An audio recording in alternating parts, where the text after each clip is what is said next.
नमस्कार विद्यार्थी मित्रों, जय हिंद जय भारत। कक्षा 8 विषय हिंदी, इकाई 3 मत बांटो इंसान को, जिनके कवि का नाम है विनय महाजन और साहित्यिक प्रकार है कविता। तो विद्यार्थी मित्रों, सबसे पहले हम काव्य गान सुनेंगे।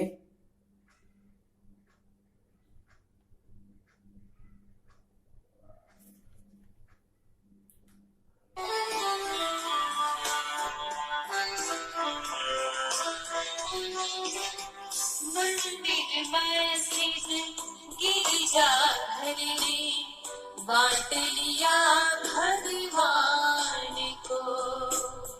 मंदिर मस्जिद गिरिजा घर ने बांट लिया भगवान को। धरती बाटी सागर बाटा, धरती बाटी सागर बाटा, मत बांटो इंसान को। मंदिर मस्जिद गिरजा घर ने बांट लिया भगवान को।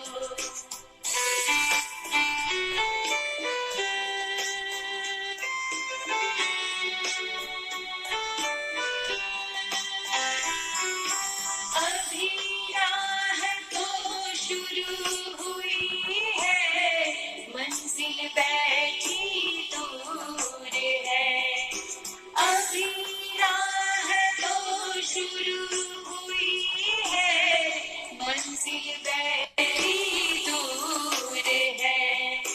उजियाला महलों में बंदी, हर दीपक मजबूर है। मिला न सूरज का संदेशा, हर घाटी मैदान को। मिला न सूरज का संदेशा, हर घाटी मैदान को। धरती बाटी सागर बाटा, मत बांटो इंसान को।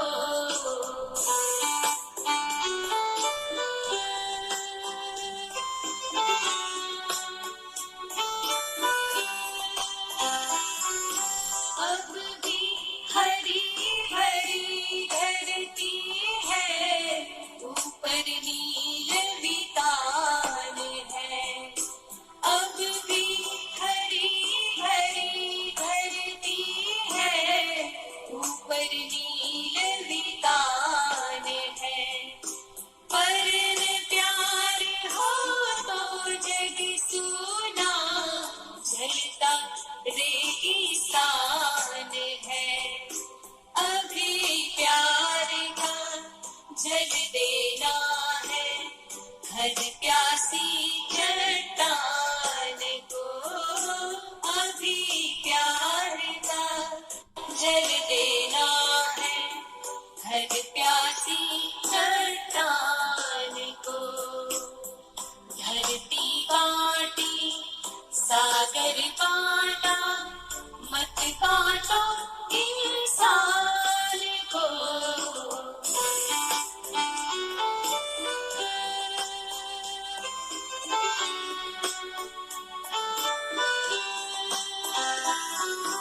साथ उठे सब तो बहरा हो, सूरज का हर द्वार पर। साथ उठे सब तो बहरा हो, सूरज का हर द्वार पर। हर उदास आंगन का हक हो, खिलती हुई बहार पर। रोक न पाएगा फिर कोई मौसम की मुस्कान को। रोक न पाएगा फिर कोई मौसम की मुस्कान को।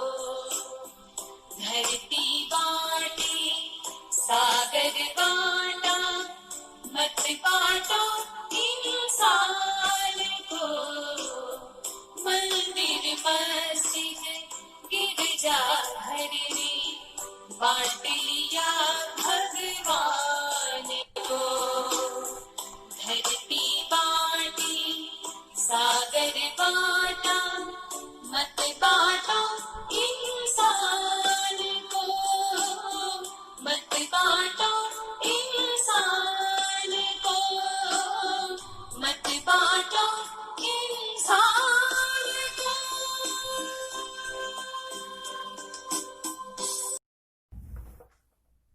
नमस्कार विद्यार्थी मित्रों, यह सुंदर काव्य गान सुनने के बाद अब हम काव्य को समझेंगे। तो विद्यार्थी मित्रों, संपूर्ण मानव जाति एक विशाल हमारा मानव परिवार है। काव्य के कवि श्री विनय महाजन हमें परस्पर मिलजुल कर रहने की बात समझाते हैं, मिलजुल कर रहने की प्रेरणा देते हैं। तो विद्यार्थी मित्रों, प्रकृति ने भी सबको एक समान बनाया है और सबको एक समान हक दिया है। प्रकृति भी कोई भेद नहीं करती हम सब में, लेकिन दुख की बात यह है कि हम सब ने मिलकर भेदभाव बढ़ा दिए, भेदभावों की दीवार खड़ी कर दी। इन्हीं भेदभावों के कारण दुनिया में आज अनेक प्रकार के संघर्ष, अनेक प्रकार के झगड़े होते हैं। हमें सभी भेदभावों को भूलकर एकता की दृष्टि से इस संसार को देखना चाहिए। हमें सभी भेदभाव भूलकर मिलजुल कर रहना चाहिए। इस कविता में समानता, एकता और मिलजुल कर रहना आदि मूल्य समाविष्ट हैं। तो अब हम काव्य पंक्ति के अनुसार काव्य को समझेंगे।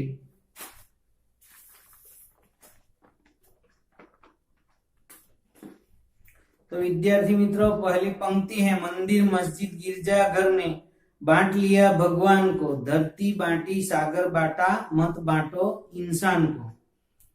तो कवि दुनिया के लोगों को कहते हैं कि भगवान तो सबका एक ही है, फिर भी मनुष्य जाति ने, हम सब ने मिलकर मंदिर बनवाए, मस्जिद बनवाए, गिरजाघर बनवाए। गिरजाघर यानी चर्च। ऐसे कई प्रकार के मनुष्यों ने भगवान को अलग अलग पूजा स्थान बनाए, अलग अलग प्रकार से पूजा करने की पद्धतियां अपनाई। इस तरह मनुष्य ने भगवान को भी बांट लिया। धरती, तो धरती पे को भी तरह तरह के देश बनाकर मनुष्य ने धरती को भी बांट लिया है, उसका भी बंटवारा कर लिया है, उसे भी विभाजित कर लिया है। बांटना यानी विभाजित करना। तो कवि कहते हैं कि कम से कम इंसान को तो मत बांटो। तुमने भगवान एक ही है फिर भी बांट लिया, धरती भी बांट ली, सागर भी बांटा। तो सागर का पानी एक ही है, फिर भी लोगों ने सागर में, समुद्र में भी सरहदें करके अपना अधिकार जमा लिया। तो इस तरह इंसान ने भगवान को बांट लिया, धरती को भी बांटा, सागर को भी बांट लिया। तो कवि कहते हैं कि इन सबका तो तुमने बंटवारा कर दिया, इन सबको तो तुमने विभाजित कर दिया, लेकिन कम से कम इंसान का बंटवारा तो मत करो। अभी राह तो शुरू हुई है, मंजिल बैठी दूर है, उजियाला महलों में बंदी, हर दीपक मजबूर है। तो यहाँ समानता की बात की गई है कि समानता के लिए अभी तो दुनिया में समानता की भावना फैलाने की अभी तो शुरुआत हुई है। अभी तो मंजिल बहुत दूर है, मंजिल बैठी दूर है, यानी समानता का भाव पूरी तरह से सभी जगह नहीं फैला है। तो इसलिए अभी तो मंजिल बहुत दूर है और इस समानता के भाव को फैलाने के लिए अभी तो हमें बहुत सारे प्रयत्न करने पड़ेंगे, बहुत सारी कोशिश करनी पड़ेगी। क्योंकि उजियाला महलों में बंदी, उजियाला यानी प्रकाश, उजाला। तो अभी भी उजाला जो है वो महलों में बंदी, यानी कि धनिक लोगों के घर बंदी है, कैद है। हर दीपक मजबूर है, यानी अभी तो गरीब लोगों के घर तो तेल के दिए ही जलते हैं, अभी तो धनिक लोगों के घरों में ही बिजली की रोशनी है, गरीब लोगों के घर तो अभी भी तेल के दिए जल रहे हैं। आगे देखते हैं, मिला न सूरज का संदेशा हर घाटी मैदान को। यहाँ सूरज का संदेशा यानी जो समानता की भावना है वह अभी पूरी तरह से चारों ओर नहीं फैली है। समानता की भावना, यहाँ घाटी और मैदान शब्द है, तो घाटी यानी जो दो पहाड़ों के बीच में जो समान जगह होती है उसे घाटी कहते हैं। मैदान यानी हरी घास से भरे हुए मैदान। तो सूरज का संदेशा हर घाटी मैदान को, तो अभी सूरज का संदेशा जो है वो हर घाटी और मैदान को नहीं मिला है। यानी यहाँ अर्थ यह है कि हमारी जो समानता की भावना हम फैला रहे हैं वह अभी पूरी तरह से फैली नहीं हुई है। धरती बांटी सागर बांटा मत बांटो इंसान को। तो अभी भी हमें समानता की भावना फैलाने में अभी बहुत सारी कोशिशें करनी पड़ेगी, क्योंकि अभी पूरी तरह चारों ओर समानता की भावना नहीं फैली है। तो कवि कहते हैं कि तुमने धरती भी बांट ली, सागर भी बांट लिया, कम से कम इंसान को तो मत बांटो। आगे देखते हैं, अभी हरी भरी धरती है ऊपर नील वितान है। तो अभी भी हरी भरी जो धरती है यानी पहले जैसे ही धरती हरी भरी है, ऊपर नील वितान है। नील यानी नीले रंग का, वितान यानी विस्तार। तो अभी पहले जैसी ही ऊपर आकाश में अब भी हरी भरी धरती है, यानी अभी भी पहले के जैसे ही धरती हरी भरी है और पहले के जैसे ही आकाश नीले रंग का विस्तार से है। पर न प्यार हो तो जग सुना जलता रेगिस्तान है। यह तो पहले की तरह धरती भी हरी भरी है और आकाश भी पहले की तरह ही नीले रंग का है, लेकिन दुनिया में प्यार नहीं है, प्यार की भावना नहीं है। अगर यह सब पहले के जैसा ही, लेकिन अगर इंसानों में एक दूसरे के प्रति प्रेम या प्यार नहीं है तो यह जग सूना जलता रेगिस्तान है। रेगिस्तान यानी मरु प्रदेश, रेत प्रदेश, रेतीला प्रदेश। तो कवि कहते हैं कि भले ही धरती पहले के जैसे ही हरी भरी हो, नीले रंग का आकाश भी पहले की जैसा ही हो, लेकिन अगर इंसानों में एक दूसरे के प्रति प्यार नहीं है तो यह जो संसार है वह जलता रेगिस्तान है। रेगिस्तान यानी रेतीला प्रदेश। तो चाहे धरती कितनी भी हरी भरी हो, लेकिन अगर इंसानों में एक दूसरे के प्रति प्रेम भाव नहीं है तो यह जो संसार है वह एक जलता हुआ रेगिस्तान के बराबर ही है। आगे देखते हैं, अभी प्यार का जल देना है हर प्यासी चट्टान को। तो कवि कहते हैं कि अभी प्यार का शीतल जल देना है हर प्यासी चट्टान को। यहाँ चट्टान का अर्थ है शिलाखंड, बड़ा पत्थर, यानी चट्टान बड़ा पत्थर है। लेकिन यहाँ चट्टान का अर्थ हमें, वैसे चट्टान का अर्थ शिला या बड़ा पत्थर होता है, लेकिन इस काव्य में कवि चट्टान शब्द के द्वारा यह समझाना चाहते हैं कि जो लोग जाति, धर्म, ऊंच नीच, गोरे काले आदि भेदभावों से जो दुखी हुए हैं, जो यह जुल्म सहते सहते पत्थर बन गए, उस पत्थर की बात है कि चट्टान का यहाँ अर्थ करना है कि जो लोग भेदभावों के जुल्म सहते सहते पत्थर जैसे कठोर बन गए हैं, हमें उन लोगों को समानता का, उन लोगों के साथ समानता का व्यवहार करना है, उन्हें अपनापन प्रदान करना है। तो यहाँ कवि कहते हैं कि हर एक घाटी और मैदान को सूरज का संदेशा नहीं मिल पाए, यानी कि मानव समानता का विचार अभी दुनिया में बहुत से भागों तक नहीं पहुंचा है। आगे देखते हैं, अब भी हरी भरी धरती है ऊपर नील वितान है, पर न प्यार हो तो जग सूना जलता रेगिस्तान है।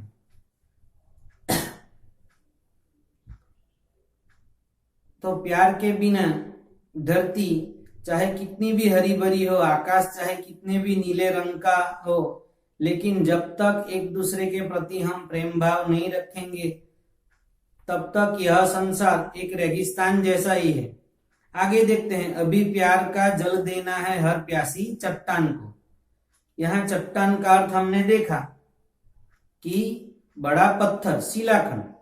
तो अभी हम सबको मिलकर ऐसे लोग जो शीतल जल के लिए यानी प्रेम भाव के लिए तरस रहे हैं, उन लोगों को हमें प्रेम भाव देना है, उनको समानता का अधिकार देना है।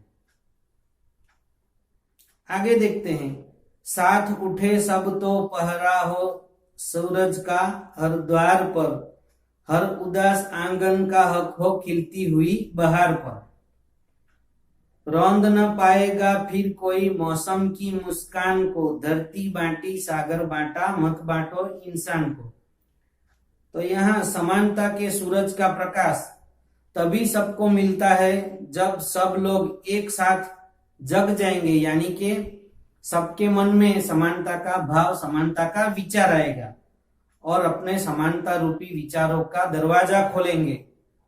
सबके घरों में, आंगनों में तभी समानता का प्रकाश फैलेगा, तभी समानता इस दुनिया में आएगी, समानता की भावना फैलेगी। हर आंगन में अगर सभी लोग समानता का भाव अपने दिल में, अपने विचारों में जगाएंगे, तभी हर आंगन में खुशियां छाई जाएगी। जैसे बागों में बहार आती है, बहार यानी वसंत ऋतु या खुशी का मौसम। तो अगर सभी लोग अपने विचारों में समानता लाएंगे, समान भाव से एक दूसरे को बिना भेदभाव से लोगों के साथ मिलजुल कर रहेंगे, ऊंच नीच, जाति पाति, धर्म, गोरे काले ऐसे कोई भी भेदभाव न रखकर सभी मिलजुल कर अगर रहेंगे, तो जैसे बागों में बहार आती है, बागों में वसंत ऋतु के समय जैसे फूल खिलते हैं, ऐसी जो शोभा बढ़ती है, जो सुंदर दिखते हैं, उसी तरह हर एक इंसान के आंगन में खुशियां छा जाएगी। फिर कोई भी चाहे मौसम हो, कोई भी दुनिया में बुराई हो, वो हमें इस समानता के भाव वाले लोगों को तोड़ नहीं सकती, कुचल नहीं सकती, रौंद नहीं सकती, वह हमें कुचल नहीं सकती। क्योंकि हम सब अगर अपने दिल में समानता की भावना रखे हुए अपना जीवन व्यतीत करेंगे, तो चाहे कोई भी मौसम आए, कोई भी मुश्किलियां आए, लेकिन वह हमें तोड़ नहीं पाएगी, हमें अलग नहीं कर पाएगी। इस तरह इस काव्य में विश्व में समानता का भाव फैलने पर कोई भी किसी पर जुल्म नहीं कर सकेगा। यह विश्व बंधुत्व का इस काव्य में भाव प्रकट होता है। यह कविता विश्व के लोगों को सभी तरह के भेदभाव भूलकर मेल मिलाप से रहने की सीख देती है। इस प्रकार यह हमें विश्व बंधुत्व का संदेश देती है। विश्व बंधुत्व यानी आज हम देख रहे हैं कि हमारे समाज में जाति पाति, ऊंच नीच, धर्म, गोरा काला ऐसे कई प्रकार के भेदभाव हैं। तो यह सब भेदभाव भूलकर हमें दुनिया में समानता का भाव लाना है। एक समानता यानी एक समान दृष्टि से हमें लोगों के साथ व्यवहार करना है। तो इससे हमें सीख मिलती है कि हम सब यह भेदभाव भूलकर समानता का भाव हमारे मन में, विचारों में लाएं, हमारे जीवन में लाएं और सबके साथ समान व्यवहार करें। यह इस काव्य की सीख है। विश्व बंधुत्व हमारे समाज में नहीं, पूरे विश्व में हम सब अगर एक हो जाएं और एक ही विचार, समानता का भाव हमारे मन में, हमारे कर्म में लाएं, तो हम विश्व बंधुत्व को सफल बना सकते हैं। तो यही आशय है हमारे कवि विनय महाजन का कि विश्व में विश्व बंधुत्वता फैले, समानता का सबको हक मिले, चाहे कोई भी धर्म हो, कोई भी जाति हो, कोई भी ऊंच नीच, सब भेद भुलाकर हम सबको समान भाव से देखें और सबके साथ मिलजुल कर रहें। अस्तु।